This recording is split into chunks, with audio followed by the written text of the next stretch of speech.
చూసారా మిత్రులారా, ప్రకృతి ఎంత చక్కగా ఉందో. కానీ ఒక 20-30 ఏళ్ల క్రితం ఇంతకన్నా అద్భుతంగా ఉండేదని మీకు తెలుసా? కాలుష్యం వల్ల ఇలా తయారైంది.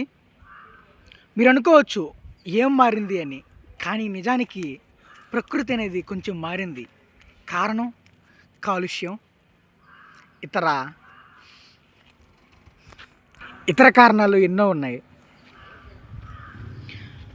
ప్రకృతే మారిందా? కాదు, మనుషులు కూడా మారిపోయారు. ఒకప్పుడు నైతిక విలువలు, బాధ్యతలు ఎన్నో చూసుకునేవాళ్ళు.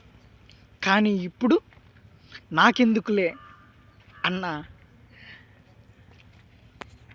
అన్న ఉద్దేశంతో ఎంతో మారిపోయాడు. ఇది పురోగత లేకపోతే తిరోగమనమా? మీరే చెప్పాలి.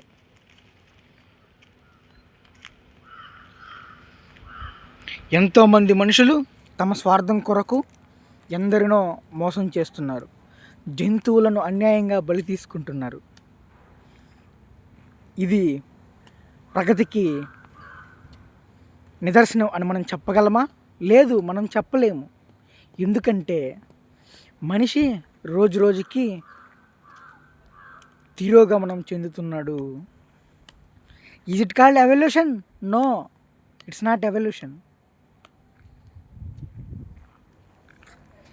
ప్రస్తుతం ఉన్న సమాజం, దానిలో జరుగుతున్న అన్యాయాలు చూస్తుంటే నాకు భవిష్యత్తులో ఈ సమాజం ఏమైపోతుందా, మనుషులు ఏమైపోతారా అని ఎన్నో ఆలోచనలతో నా మనసు నిండిపోతుంది. దానికి తోడు మంచి వాళ్ళని మంచి వాళ్ళుగా ఉండనీయకుండా ఈ సమాజం చేతగాని వాడు, చవట దద్దమ్మ అనే ముద్రలు వేస్తుంది.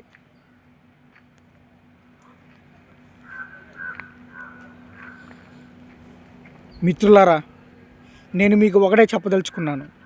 నైతిక విలువలను, బాధ్యతలను కాపాడుకోండి. మన ప్రకృతిని, సమాజాన్ని రక్షించండి. ధన్యవాదాలు.